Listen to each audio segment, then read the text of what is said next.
So the adult animation renaissance continues with Yasuke.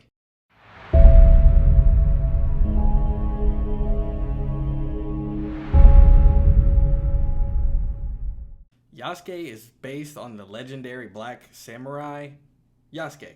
This guy actually existed. Now, is this story historically accurate? No. That's not exactly what LaShawn Thomas was going for with this. So if you're going to watch this to build historical accuracy, you're not going to get it. Does he include like the years that things happened with Nobunaga and where Yasuke came from? Yeah, that's in there. And the fact that this guy really existed is in there. But what this really is historical fantasy. That's what this really is. And I've seen today on social media that some people have been, kind of disappointed in that aspect. But you saw it in the trailers before the show came out. So I don't really understand the disappointment coming there. But what I will say about Yasuke is this is a tale of two shows to me. It's only 6 episodes, so we don't get a lot. It's a damn shame, really, because, I was super excited to watch this. Just seeing LaShawn Thomas continue to do things for the culture. And, he's pretty much putting black anime on his back right now and, keeping it going. He had Boondocks, Black Dynamite, Cannon Busters, and now Yasuke. So my biggest thing with the show, and what I mean by it's like a tale of two shows here, the first 3 episodes are absolutely stellar. I love that first half of this show. The second half of this show, not as much, not so much. Did I enjoy the second half of this show? Did I have fun with it? Yes, but what could have been, greatness that started off in the first 3, I felt was bogged down by the story that went on in the last 3. These are 2 separate arcs within 6 episodes. That's hard to pull off. That's not something that even, traditional Japanese anime do. This was a Japanese studio that animated, but LaShawn Thomas is an American man.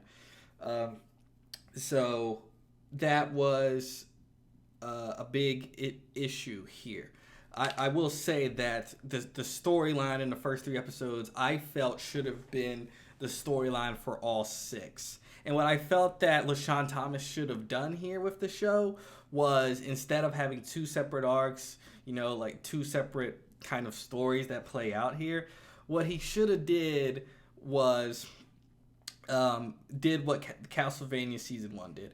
Castlevania Season 1 was only 4 episodes, and it was a setup pretty much for a show. This would have worked perfectly as a setup for the rest of the show if you stopped at 3. But what I feel happened here is that either Netflix or LaShawn himself wanted to tell a story that could, end, and it wasn't like a setup story. Someone didn't want to do that here, but that would have been perfect, because that would have gotten everyone wanting more and ready for more. And I believe that, Yasuke Season 2 would have got greenlit, and you could have did what you did in the final 3 episodes, but spaced out through a separate 6 or 8 or 10, because I really feel that they needed that time for the second half story in order for it to hit the way that it was meant to hit. A lot happens, a lot is told, a lot comes out, there's a lot of fighting and battles that it would have been paced better, and the information that's given to us wouldn't have felt so bang, bang, bang, bang, bang if it would have been spread out. Those first 3 episodes, everything was paced well. The story was playing out, in a way that it would, with this guy who's reluctant to help this child, who has trouble dealing with his past. That's all the stuff we're getting from Yasuke in the first 3 episodes. And in the second 3, it's all like the major conflict just happening.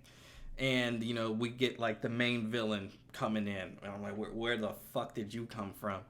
So that is the biggest thing with this show that I want people to understand going in.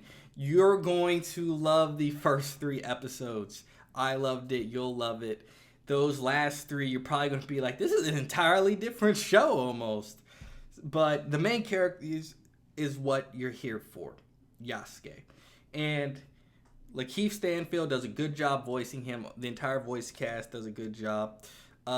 You could tell that there's some moments with like screams that Lakeith is like not trained for when it comes to the voice acting, but he's an incredible actor, like a film actor. So his voice very distinct. You hear Lakeith Stanfield, you know who it is, and he does justice to Yasuke. I think the entire characters that we have, I enjoyed following. Even though there's a little ragtag group in here that I liked having around, and I was hoping that they was going to stick around for another season, but I'm not going to say anything about that. I'm just going to say I don't think they'll be coming back. That's all I'm saying. I don't think that group's coming back. If they do come back, I think that'll be awesome. But you know, it's a 50-50 show for me. I loved half of it. The other half I was just okay with. But I am excited at the fact that this even got greenlit, and I hope to see a season 2, a longer extended season. The same thing they did with Castlevania. Started out for 4, then they gave it 8, and then 10.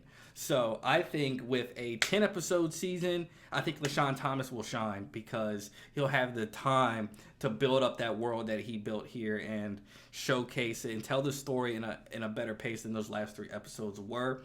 If this would have stopped at episode 3, this would have been an almost perfect show for me.